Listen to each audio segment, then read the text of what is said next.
संविधान के सम्मान में, संविधान के सम्मान में, संविधान के सम्मान में न्याय योद्धा जननायक राहुल गांधी जिंदाबाद। न्याय योद्धा जननायक राहुल गांधी जिंदाबाद। मैं कमलेश सैनी जी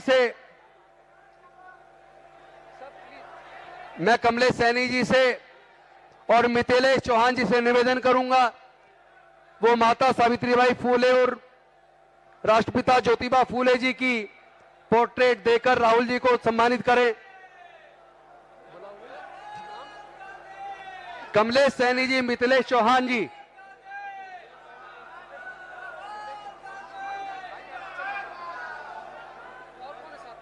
आप इधर ले।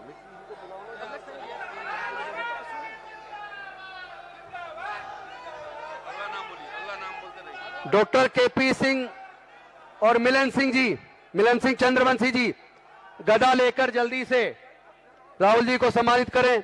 डॉक्टर केपी सिंह जी, मिलन सिंह चंद्रवंशी जी।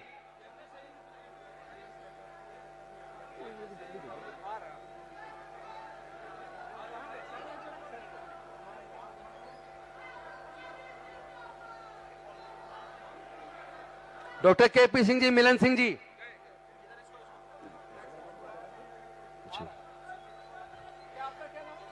कन्हैयालाल चौहान, तरुण सिंह पिंटू, मुकुटधारी चौहान जी, बुद्धू नूनिया जी की पोर्ट्रेट के साथ।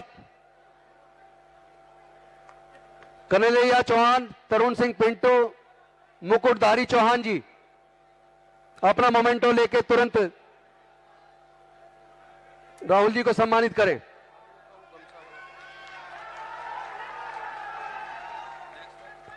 रवि गोल्डन कुमार जी,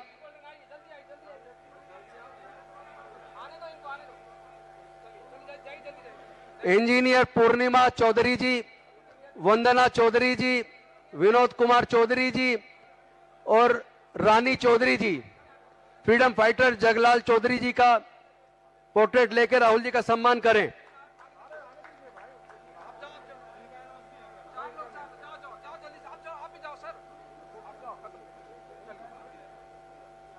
आप इधर आ जाइए, आप इधर आ जाइए, आप इधर आइए सर। अभी करेंगे ना, तो जाओ। पूनम यादव जी, पूनम यादव जी जाइए। पूनम यादव जी राहुल जी को सम्मानित करें।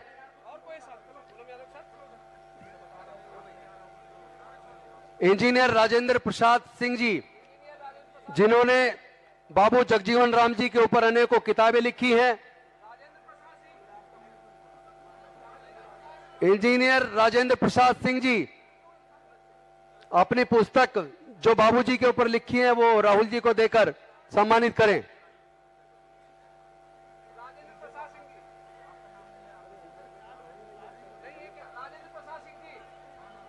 प्रोफेसर अखिलेश दयाल जी, उदय चंद्रवंशी जी, वो अपना मुकुट लेकर तुरंत राहुल जी को सम्मानित करें।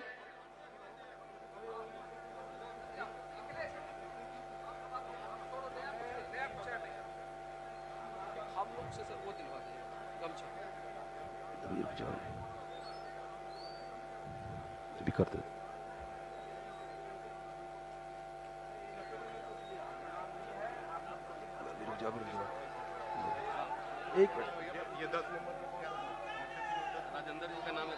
इंजीनियर राजेंद्र प्रसाद सिंह जी तुरंत पुस्तक देके जो बाबूजी के ऊपर लिखी है सम्मानित करें। डॉक्टर अजय प्रकाश सरोज जी, अजीत भारती जी कॉन्स्टिट्यूशन की कॉपी लेकर, डॉक्टर अजय प्रकाश सरोज जी और अजीत भारती जी।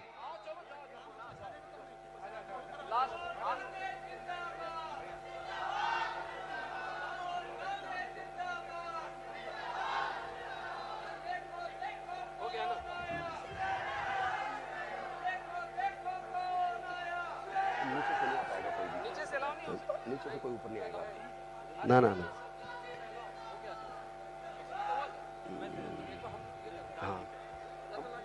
एक एक आप चले जाओ सीधा। ग्रीन रूम वालों को बुलाओ, जल्दी दे दे। जाओ लाओ, मैं दे के आता हूँ, तुम भी दे दो। ग्रीन रूम वाला मेरा वक्ता में नाम जाओ सर। अब डॉक्टर राजेंद्र पाल गौतम जी स्वागत करेंगे राहुल जी का।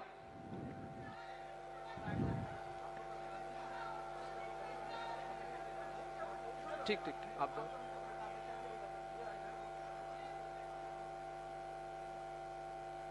डॉक्टर रतन लाल,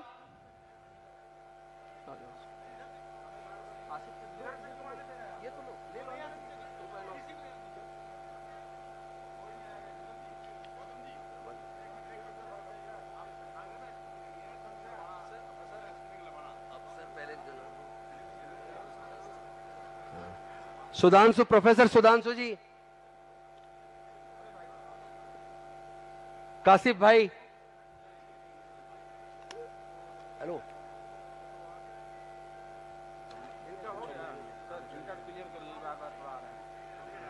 कासिफ भाई, हाँ इधर बोला ना, जाओ। एसपी सिंह लबाना जी,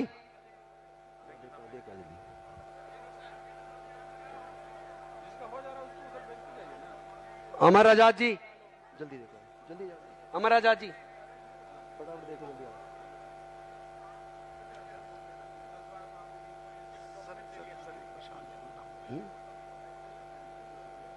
विशाल यादव जी,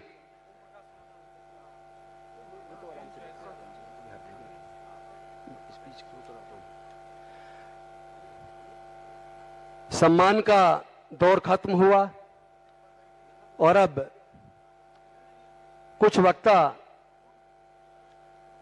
जननायक न्याय योद्धा राहुल गांधी जी, जो सामाजिक न्याय की इस लड़ाई को एक अगवा के तौर पर, एक सेनापति के तौर पर संसद के अंदर भी और सड़क पर भी पूरे देश में पैदल चल के इस सामाजिक न्याय की लड़ाई को, जिसमें जातीय जनगणना, आर्थिक शैक्षणिक सर्वे और तमाम तरह का डाटा कलेक्ट हो, सबको सभी क्षेत्रों में हिस्सेदारी भागीदारी मिले, इस न्याय की लड़ाई को, संविधान को बचाने की लड़ाई को हम सब के जनप्रिय नेता न्याय योद्धा राहुल गांधी जी आज हम सबको संबोधित करेंगे कि इस न्याय को, लड़ाई को किस दिशा में लेकर जाना है, कैसे लेकर जाना है, क्यों ये जरूरी है, क्यों भारत को बचाने के लिए हम सब की जिम्मेदारी इतनी महत्वपूर्ण है, इसके ऊपर हम और आपका सबका मार्गदर्शन करेंगे। अब मैं और ज्यादा आपके धैर्य की परीक्षा नहीं लेना चाहता। पूरे देश में सामाजिक न्याय की लड़ाई को लड़ रहे न्याय योद्धा जननायक राहुल गांधी जी, विपक्ष के नेता, भारत को बचाने की सबसे शक्तिशाली आवाज को मैं आमंत्रित करता हूं आपके बीच आए और हम और आपका सबका मार्गदर्शन करें।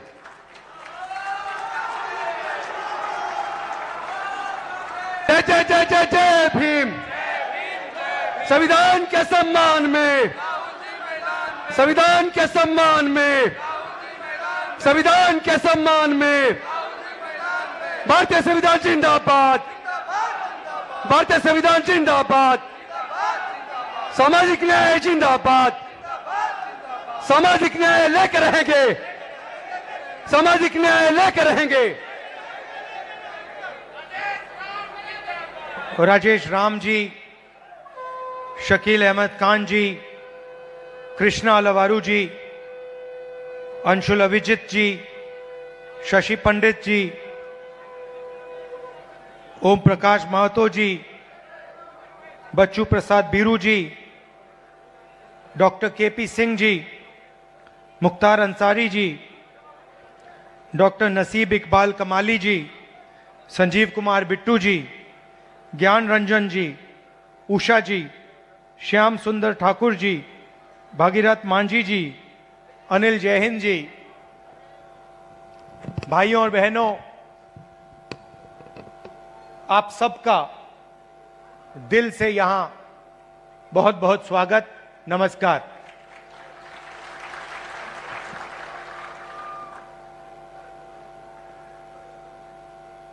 संदीप दीक्षित, जो शीला जी के बेटे हैं, वो एक पॉडकास्ट, आजकल पॉडकास्ट चलती है ना, वो एक पॉडकास्ट बनाते हैं। तो उन्होंने मुझसे कहा कि मैं उनके पॉडकास्ट पे जाऊं। बातचीत होती है, वीडियोग्राफी होती है, फिर उसको मतलब यूट्यूब पे डाला जाता है। तो मैं गया और उन्होंने मुझसे सवाल पूछा कि आपके परदादा नेहरू जी क्या थे? प्रधानमंत्री थे, नेता थे, स्वतंत्रता के लिए लड़े थे। आपके मुताबिक आपके परदादा क्या थे और आप उनसे क्या सीखे? कमरे में नेहरू जी की फोटो थी,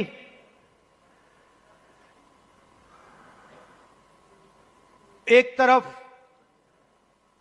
गांधी जी की पेंटिंग थी, और मैंने सोचना शुरू किया कि मेरे जो परदादा नेहरू जी थे वो असलियत में क्या थे। और दोनों फोटो को मैं देख रहा था और मेरे दिमाग में बात आई कि ये दोनों जो लोग थे, जवाहरलाल नेहरू और महात्मा गांधी, ये दोनों सच्चाई से मोहब्बत करते थे।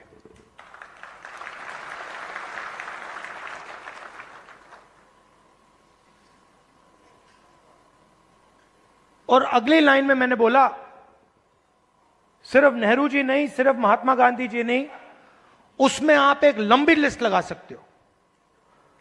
उसमें आप अंबेडकर जी को जोड़ सकते हो, उसमें आप, ये लाइए जरा फोटो,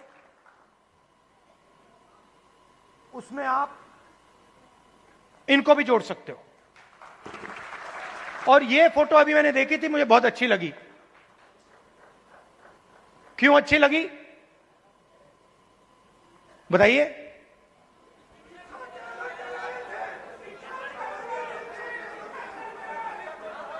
क्योंकि जो इनकी पत्नी है और इनके बीच में समानता है, रिस्पेक्ट है। ये देखकर ये पता लग रहा है कि रिस्पेक्ट है।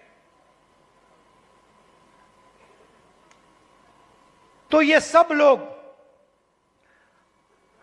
और आप हजारों साल पहले शुरू कर सकते हैं।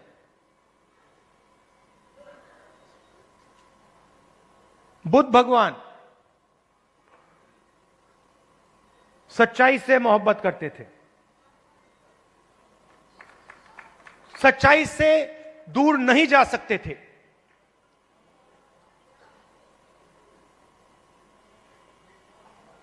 गुरु नानक, कबीर, बसवना, नारायण गुरु, लिस्ट है।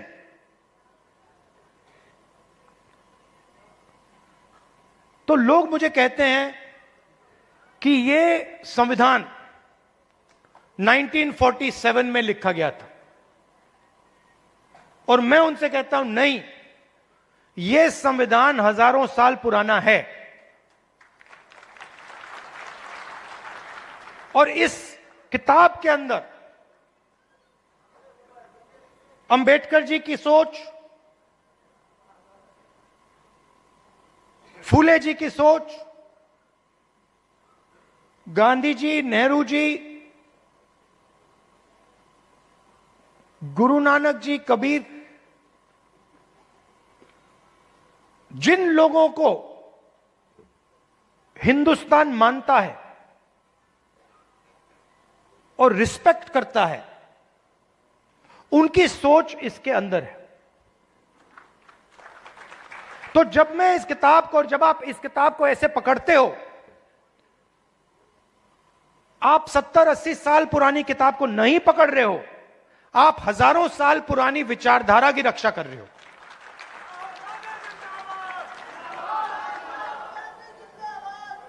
और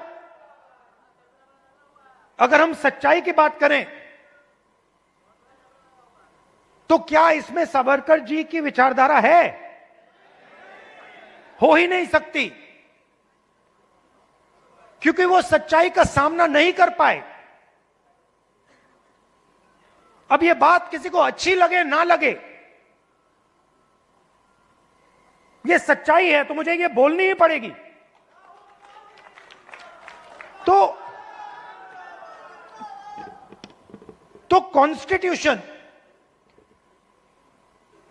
हिंदुस्तान की सच्चाई का रक्षक है, और जो हजारों सालों का जो विजडम है, जो हिंदुस्तान के लीडर्स ने, बड़े बड़े महापुरुषों ने इस देश की जनता से सीखा, वो इसके अंदर है।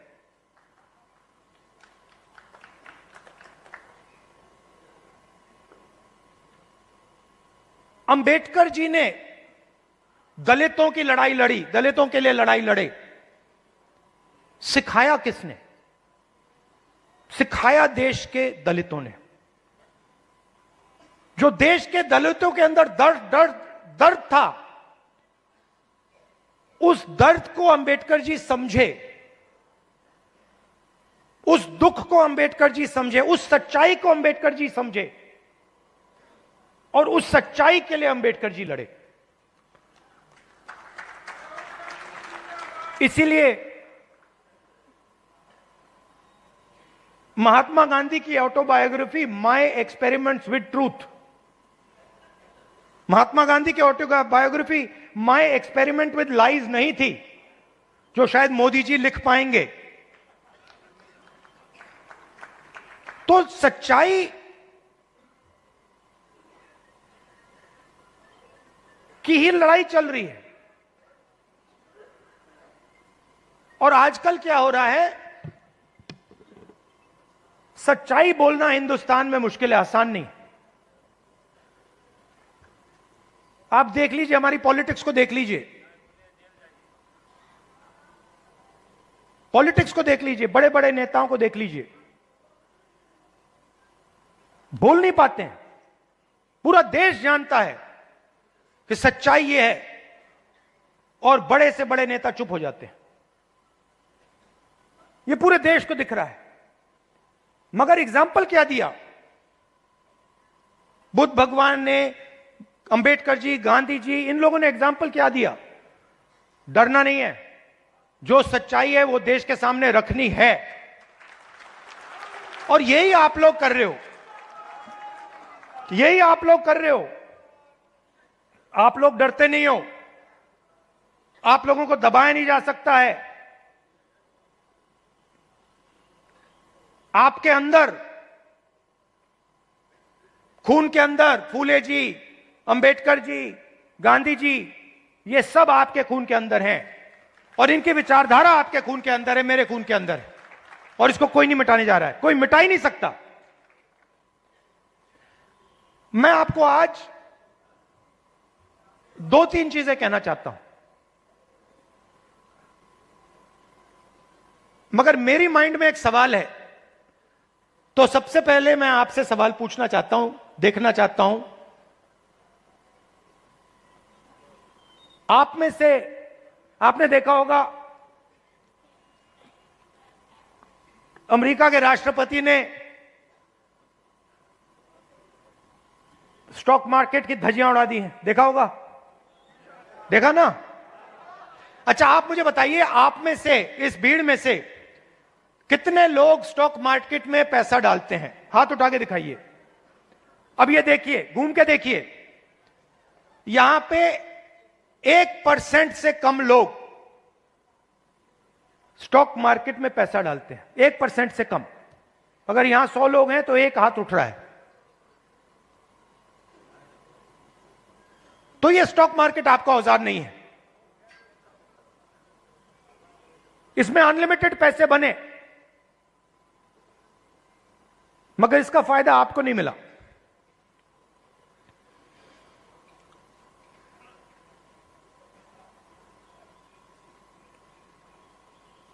सीधी बात करूं,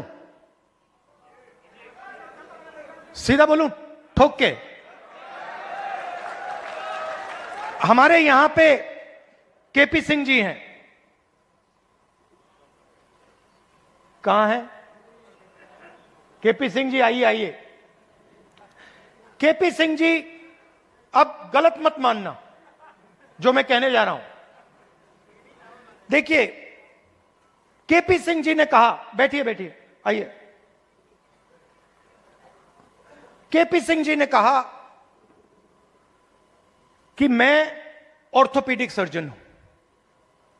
कहा ना आपने? कहा। कुछ दिन पहले पार्लियामेंट हाउस में डेलीगेशन आया, वहां पे ऐसे ही एक व्यक्ति ने मुझे कहा, मैं आईआईटी का प्रोफेसर हूं। और मैंने उससे यही कहा कि देखिए, मैं कुछ कहना चाहता हूं मगर शायद आपको अच्छा ना लगे, इजाजत है? उन्होंने कहा हां, कह दीजिए। और वही मैं आपसे इजाजत लेना चाहता हूं। इजाजत है? देखिए,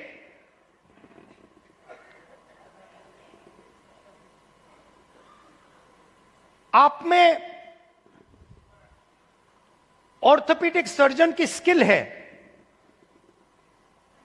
ऑर्थोपीडिक सर्जन की नॉलेज है, ज्ञान है। जो ऑर्थोपीडिक सर्जन होता है वो आप में सब कुछ है, मगर आप ऑर्थोपीडिक सर्जन नहीं हो। क्यों? क्योंकि पूरा का पूरा सिस्टम आपके खिलाफ काम करता है। आप सोचते हो कि आप ऑर्थोपीडिक सर्जन हो,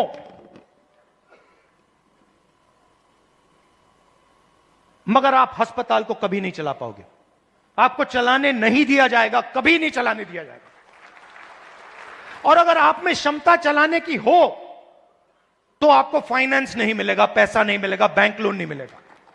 और अगर आपने बैंक लोन ले लिया और आपने अस्पताल भी शुरू कर दिया, तब ब्यूरोक्रेसी आपको रोकने की कोशिश करेगी। तो आपके मन में लग रहा है आपको कि मैं ऑर्थोपीडिक सर्जन हूं, मगर ऑर्थोपीडिक सर्जन के सच्चे औजार आपके हाथ में नहीं है, आपके खिलाफ काम कर रहे हैं।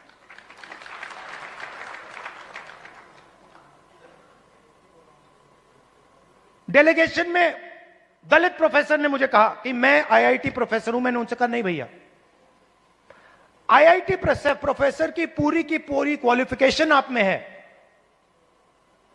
मगर सिस्टम आपको सच्चा आईआईटी प्रोफेसर नहीं बनने देगा।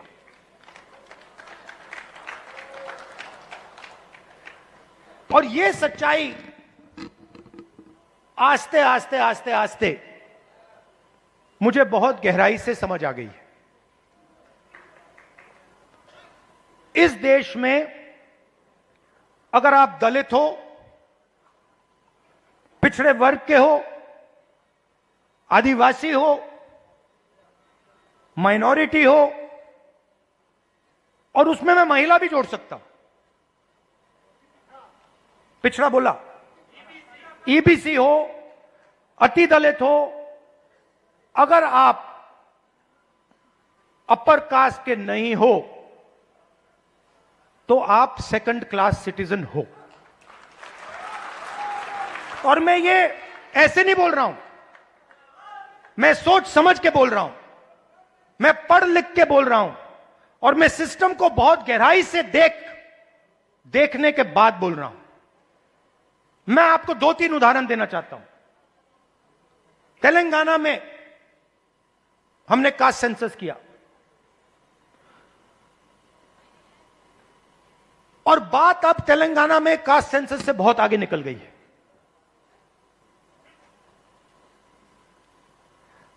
तेलंगाना में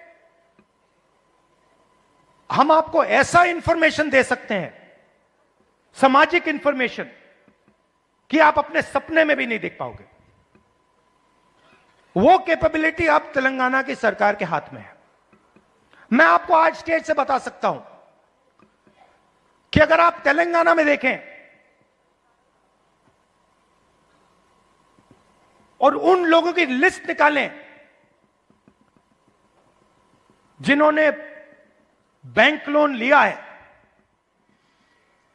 सरकारी बैंक लोन, सरकारी बैंक से लोन या प्राइवेट बैंक से लोन, उस लिस्ट में आपको ना एक ओबीसी मिलेगा, ना एक ईबीसी मिलेगा, ना एक दलित मिलेगा, ना एक आदिवासी मिलेगा। तेलंगाना की सबसे बड़ी कंपनियों की आप लिस्ट निकालिए, उनके मालिकों की लिस्ट निकालिए, उनकी सीईओज की लिस्ट निकालिए। यह सब हम तेलंगाना में अब कर सकते हैं। उनकी मैनेजमेंट टीम की लिस्ट निकालिए, आप हैरान हो जाओगे। मैनेजमेंट में, सीईओ की लिस्ट में, मालिकों की लिस्ट में आपको ईबीसी, ओबीसी, दलित, अति दलित, आदिवासी कहीं नहीं मिलेंगे, है ही नहीं। मैं आपसे नहीं कह रहा हूं कि 5% हैं, मैं आपसे नहीं कह रहा हूं कि 5% हैं, जीरो है, जीरो है ही नहीं। और आप दूसरे तरफ मजदूरों की लिस्ट निकालो, जो 21वीं सदी के नए मजदूर बने, गिग वर्कर्स, जो उबर चलाते हैं, जो 21वीं सदी की मजदूरी करते हैं, उनकी लिस्ट निकालो। 90% से ज्यादा, 95% दलित, पिछड़ा वर्ग, ईबीसी, आदिवासी, डोमेस्टिक सर्वेंट्स की लिस्ट निकालो। दलित, ओबीसी, ईबीसी, आदिवासी, अति दलित।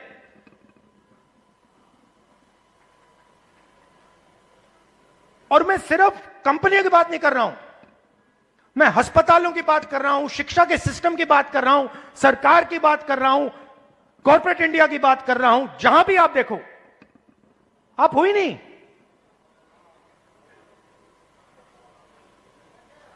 और तेलंगाना में अब वो पूरा का पूरा डेटा हमारे हाथ में है, जो नरेंद्र मोदी जी आपके हाथ नहीं डालना चाहता है। इसीलिए आपने देखा कि जैसे ही हमें वो डेटा दिखा, हमने रिजर्वेशन को बढ़ा दिया।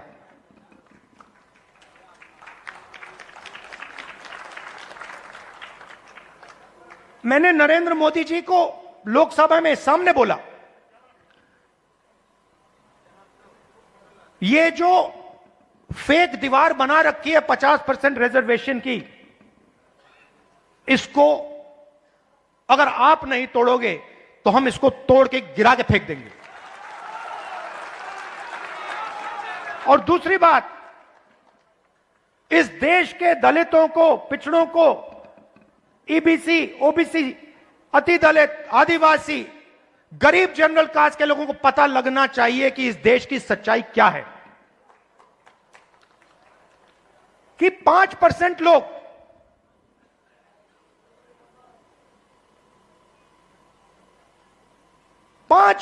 लोग इस पूरे के पूरे देश को चला रहे हैं।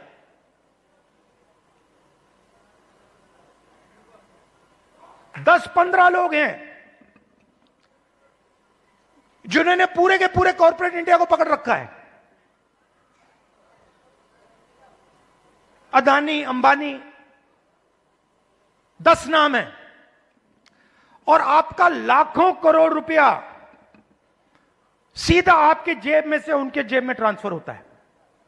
जीएसटी आप देते हो, कर्जा माफ उनका होता है। जीएसटी आप देते हो और ठग से कर्जा माफ उनका होता है।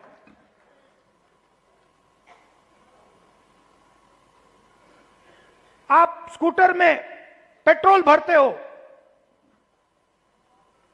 पैसा उनके जेब में जाता है। आप अपने बच्चों को कॉलेज यूनिवर्सिटी भेजते हो, पैसा उनके जेब में जाता है। आप बीमार होते हो, पैसा उनके जेब में जाता है। तो आप सबको घेर के रखा हुआ है, इसलिए आपसे सांस नहीं ली जा रही है।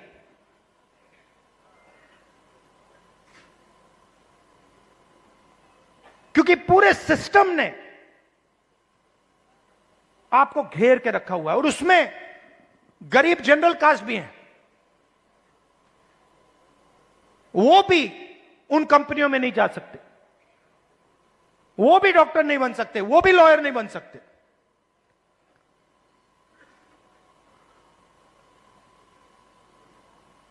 मैं छोटा सा उदाहरण देता हूं आपको। सुल्तानपुर में मैं गया, वहां पे चेतराम मोची जी हैं। पता नहीं आपने वीडियो देखा नहीं देखा? देखा था? तो मेरी दोस्ती हो गई उनसे। मैंने गाड़ी रोक दी, मैं वहां जाके बैठ गया। मैं आपको बताना चाह रहा हूं कैसे फंसाया गया है, किस प्रकार से फंसा के रखा हुआ है। मैं गया, 40 मिनट में उनके साथ बैठा। मैंने देखा कि हुनर की कोई कमी नहीं है। उनसे आप कोई भी उनको आप कोई भी जूता दे दो और कहो भैया इसको बना दो, कोई भी हो, मतलब ब्रांडेड जूता हो, ये आपने जो पहना हुआ ये हो, कुछ भी, 2-3 घंटे में वही जूता आपको मिल जाएगा, उससे अच्छा मिल जाएगा। और मैंने उनसे पूछा आप यहां कितने साल से हो? कहते हैं 40 साल से हूं राहुल जी, 40 साल। फिर मुझे देख के कहते हैं राहुल जी ये मेरा बेटा है, अब ये यहां मेरे साथ काम नहीं करना चाहता। तो मैंने कहा क्यों? और फिर सिर नीचे करके कहते हैं कि राहुल जी 40 साल में मुझे किसी ने इज्जत नहीं दी। एक ही आदमी ने, मेरे पिता ने मुझे रिस्पेक्ट और इज्जत दी थी। मैं यहां आता हूं, सुबह आता हूं, दिन भर काम करता हूं, घर चला जाता हूं। 40 साल में मुझे एक व्यक्ति ने इज्जत नहीं दी। अकेले काम कर रहे थे। बेटा कह रहा था मुझे नहीं करना काम, मैं जा रहा हूं, मैं नौकरी करूंगा। मैंने उनसे पूछा, मैंने कहा एक बात बताइए, अगर आप अपने काम को थोड़ा इंप्रूव करना चाहते हो तो आप क्या कदम लोगे? एकदम उन्होंने मुझे बोला कि देखिए राहुल जी, मैंने एक मशीन है, मैंने उसकी फोटो देखी थी, अगर वो मशीन मुझे मिल जाए तो मेरा काम डबल हो जाएगा ऐसे ही। तो हमने क्या किया, बहुत महंगी मशीन नहीं थी, हमने किसी राजनेता से वो मशीन डोनेट करा दी और उनको हमने मशीन दे दी। नहीं अभी ताली मत बजाइए, अभी ठहर जाइए, ताली बजाने की बात अभी आ रही है। 3 महीने बाद मुझे फोन आता है,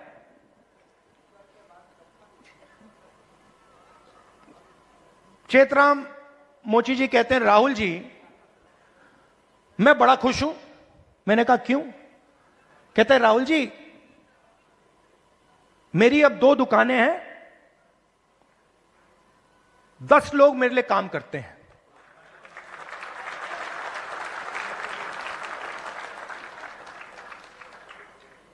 दस लोग मेरे लिए काम करते हैं, मेरी 2 दुकानें हो गई हैं। मुझे लग रहा है इस मशीन से कि मैं 4-5 दुकानें खोल पाऊंगा। अब चेतराम मोची ने मुझे एक और बात बोली। जब मैं उनके साथ बैठा था, मुझे बोला, राहुल जी,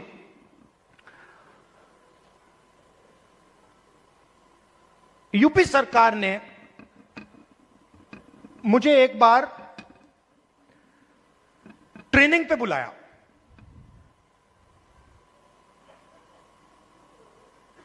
उनकी योजना थी, ट्रेनिंग पे बुलाया। तो मैंने उनसे कहा क्या सीखे? कहते राहुल जी मैं वहां गया, ट्रेनर से ज्यादा तो मुझे मालूम था।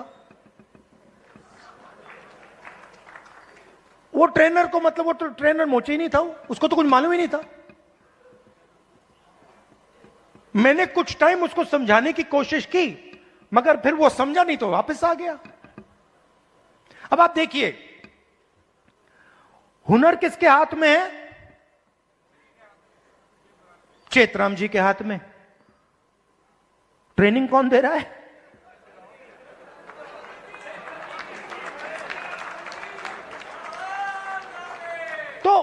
तो बात समझिए क्यों? क्योंकि ट्रेनिंग का नेटवर्क कंट्रोल में है। मशीन क्यों नहीं मिल रही? बैंक का सिस्टम कंट्रोल में है।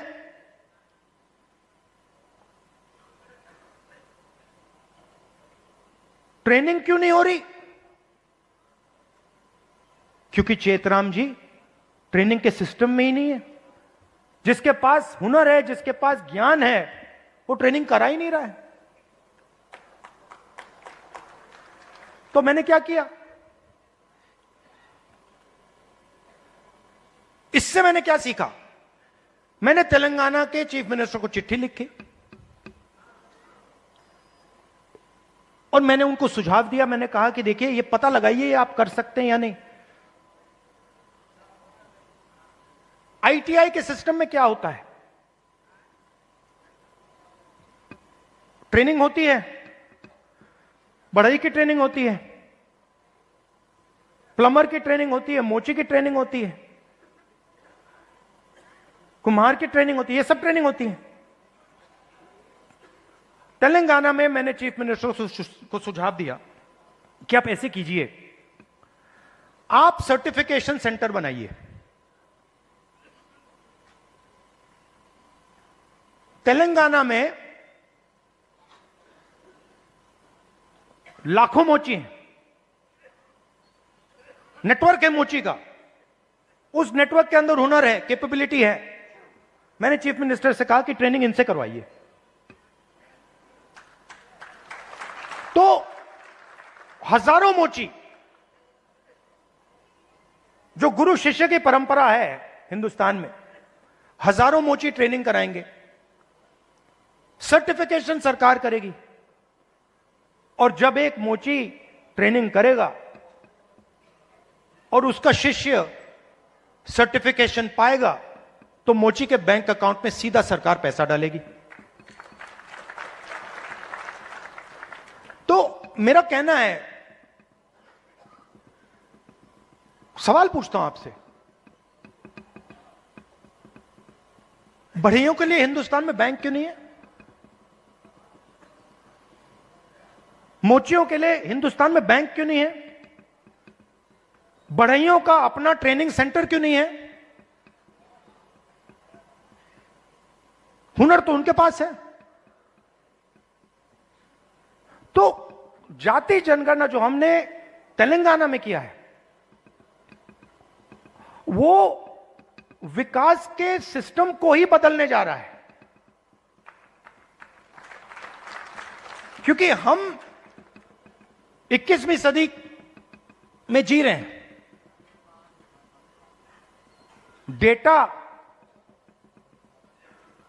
डेटा की सदी है, सब लोग डेटा की बात करते हैं। तेलंगाना में हमारे पास जाति का पूरा डेटा हमारे हाथों में है।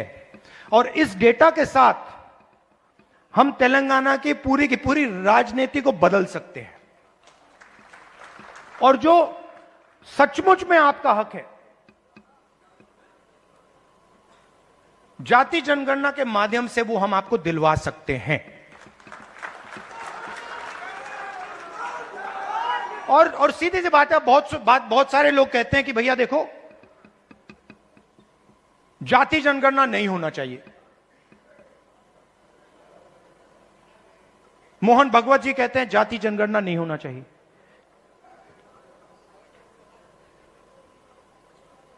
अगर आपको चोट लगती है, आप अस्पताल जाते हो, कभी आपसे डॉक्टर कहता है भैया एक्सरे मत करो। एक्सरे से कोई नुकसान थोड़ी होता है, एक्सरे से सच्चाई पता लगती है। वही हम कर रहे हैं,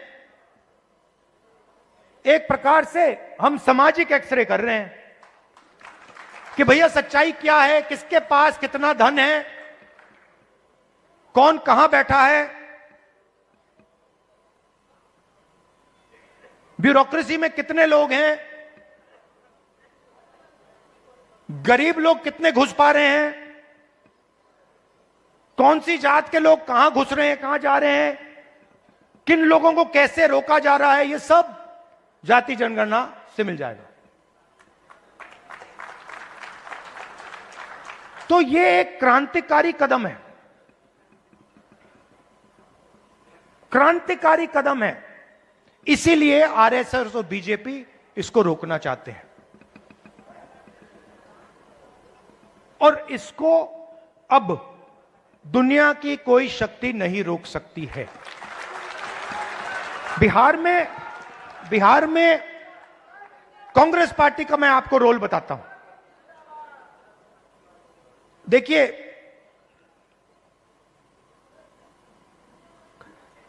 कांग्रेस पार्टी की जिम्मेदारी,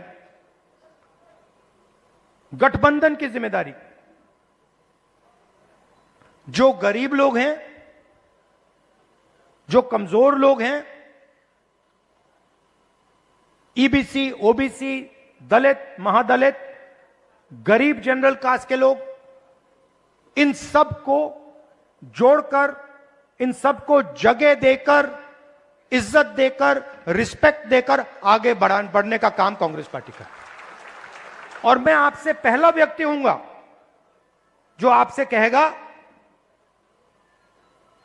कि कांग्रेस पार्टी ने जो पहले काम करना चाहिए था,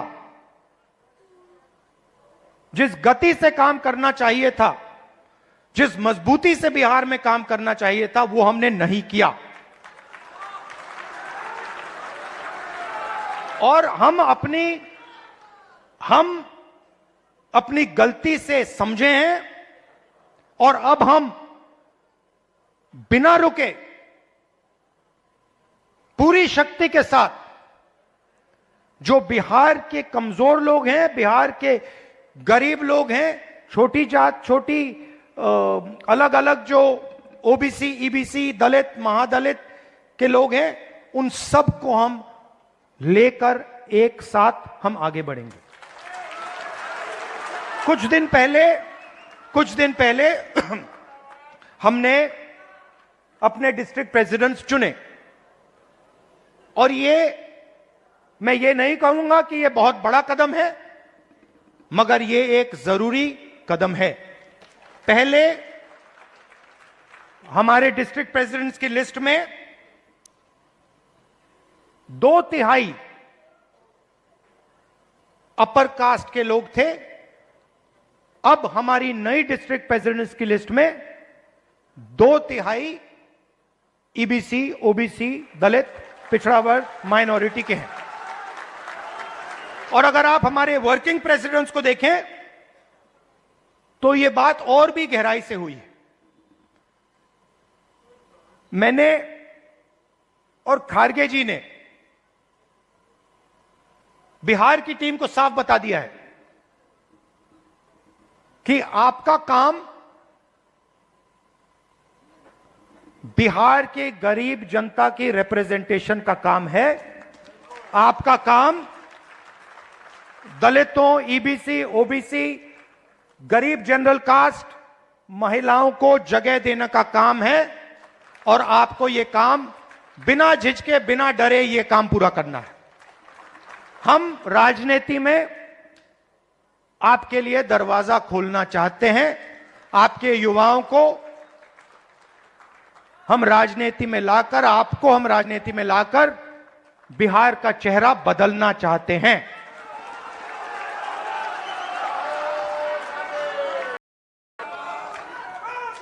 जो बिहार में हुआ है, जो आज बिहार में हो रहा है, जो एनडीए की सरकार बिहार में कर रही है, चुने हुए अरबपतियों की राजनीति चल रही है, अदानी अंबानी की राजनीति चल रही है, उससे हम लड़ रहे हैं और उसको हम हराने जा रहे हैं। और हम जानते हैं कि इस देश को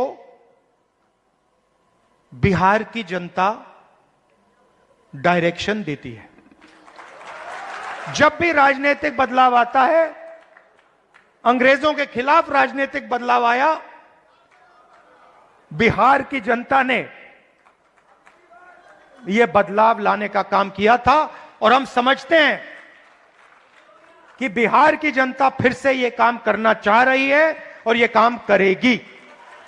और साथ मिलकर, शामिल होकर यह काम करना चाहते हैं। सबसे जरूरी लक्ष्य कॉन्स्टिट्यूशन की रक्षा करना है। हमारी जो पुरानी विचारधारा है, बिल्कुल मतलब ऐसे, और जो इसके सामने आएगा, आपने देखा होगा पहले नरेंद्र मोदी, उनकी पार्टी कह रहे थे 400 पार, देखा आपने 400 पार। उसके बाद कांग्रेस पार्टी, इंडिया गठबंधन सामने खड़ा हुआ और फिर मोदी जी जब पार्लियामेंट आई, यूं किए कि मैं बदलूंगा नहीं इसको। तो कॉन्स्टिट्यूशन ने और आपने कॉन्स्टिट्यूशन को बचाने का काम किया। इसके लिए मैं आपको दिल से धन्यवाद करता हूं।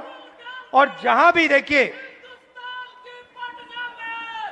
और जहां भी मेरी जरूरत होगी, बिहार के कोने कोने में, हिंदुस्तान के कोने कोने में आप मुझे बुलाओ, मैं हाजिर हो जाऊंगा। आपकी लड़ाई मेरी लड़ाई है।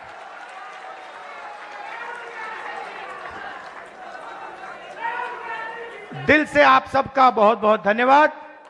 नमस्कार, जय हिंद। जिंदाबाद, भारतीय संविधान जिंदाबाद, भारतीय संविधान जिंदाबाद, खड़े होकर भारतीय संविधान जिंदाबाद, कीजिए, खड़े होकर के सब लोग न्याय योद्धा राहुल गांधी जिंदाबाद, न्याय योद्धा राहुल गांधी जिंदाबाद।